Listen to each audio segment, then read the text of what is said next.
Hey, closet busters and bold move makers. It is time once again for Life Uncloseted. So I want you to gather around because it is time once again to kick down those closet doors of your life. We're here to escape our BS, explore our fears, and elevate our self-expression. I'm your host, Rick Clemens. I'm the bold move expert and that coming out guy who's going to take you to the party, the pulpit, the wake, and back to the party of living your life uncloseted.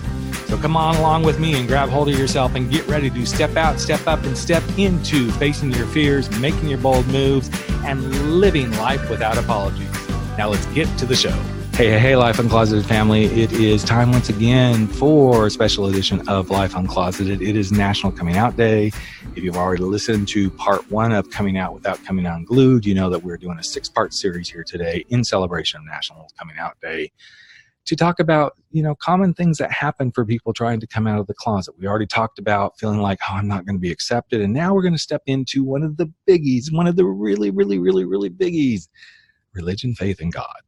And this always tends to come up for a lot of people who have been raised in very fundamental traditional faiths and practices of religion.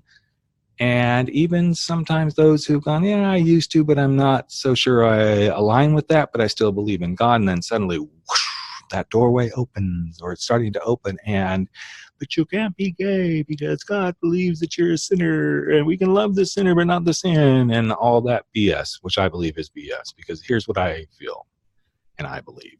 And this is only my belief, but I've talked to so many people who come out of the closet who have these same feelings, is God is love. And he loves me, and he wants you to love yourself. In fact, those are the first 2 things I want you to really focus on if you're struggling in this arena. Number 1, love yourself. Because if you can't love yourself, how's anybody going to else love you? I think that's something that RuPaul kind of says. I kind of probably butchered that a little bit, but it's true. And who taught us love? God did. God brought us into this world, at least the way I believe. Now, you may not believe in a God, and that's cool. And if you don't believe in a God, then you're probably not having these struggles around this. But those of us who do believe in a higher power, and I do believe in a higher power, I actually use the word universe because I believe there's a beautiful universe out there that is supporting everything that I do. But remember to first love yourself and realize that God, universe, higher power loves you too. And then I want you to kind of say, screw the phrase, love the sinner, but hate the sin. I don't go with that. That doesn't work for me. Because you can't separate the two. I guess you can, but I don't see me being gay and that being sinful as 2 separate things. I am who I am. And I embrace that really deeply. And it took me a long time to get there. In fact, in the midst of my coming out journey, right after I had moved into one of my first apartments alone, I lived close to the beach in Laguna Beach, California. And one night I was feeling really down in the dumps. I didn't have my children at that time. And I just had a really rough conversation with some family members. And I went down to the beach, and I was pretty drunk.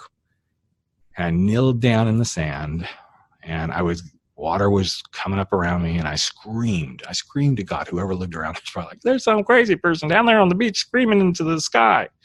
And I said, God, if this isn't who I'm supposed to be, then take me now. And I fell asleep on that beach. I know the tides had to have come in and come back out because I was soaking wet when I woke up the next morning. And I was still there. And I believe that if I was still there, that meant God wanted me still here. I believe the universe stepped in and said, Rick, you're meant to be here, and we want you around, buddy. And I don't believe I'd be sitting here doing these kind of podcasts had that moment not happened. Obviously, if I drowned, I wouldn't be doing these. But that was my wake-up call about God, faith, and religion. And ever since then, I have practiced from afar a faith in a higher power. I've dabbled in Buddhism. I practice some of that stuff. I do yoga, and I do meditation and mindfulness sort of stuff. I find my religion and faith in many different things. And I still believe that there's a big power out there who wants me to be here. So if you're struggling to find peace, what I'd like you to do is to write down a list of every reason that God or a higher power loves you and cares about you. And stare at that list as often as you need to remind yourself you are worthy of being here. You are worthy of being an LGBTQ individual on the planet. And hold that close to yourself, bring it into your soul, And in your worst moments, remember, I'm loved because I'm here. So that's my message for part 2, the coming out without coming unglued, and looking at part 2 around religion, faith, and God. And if you'd like those free chapters of my book, just go to rickclemons.com/free chapters. And it's Rick, CLEMONS.com, free chapters, and get those downloaded. And there'll be some other stuff coming your way, like the opportunity to do a complimentary strategy session around your coming out, or what it's like to be out and doing a session around after the closet door has been open and closed and now you're part of the community. What do I do next? All that sort of stuff. I'd love to just spend 30 minutes of my time and give that gift to you and truly have that time with you. So that's it.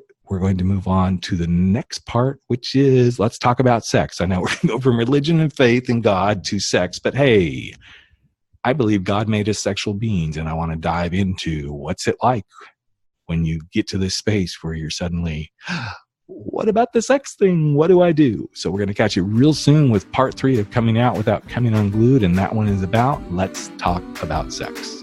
Catch you real soon. Hey, Life Uncloseted family. Another episode of Life Uncloseted has come to an end, and it is time for all of us to sashay away and go face our fears, make those bold moves, and stand up to living our life without apology. But before you do, I've got a favor to ask of you.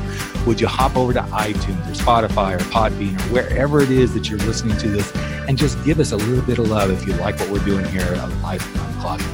Here's what it does. It helps other people find the show. It helps other people get to know what we're all about. And you just might help change a life. In fact, if you really want to change a life, we'd love it if you just ask a friend to take a listen and see what they think. So that's it. Love you all deeply. I'm Rick Clemons, the host of Life Uncloseted, and never stop stepping out, stepping up, and stepping into living your life uncloseted.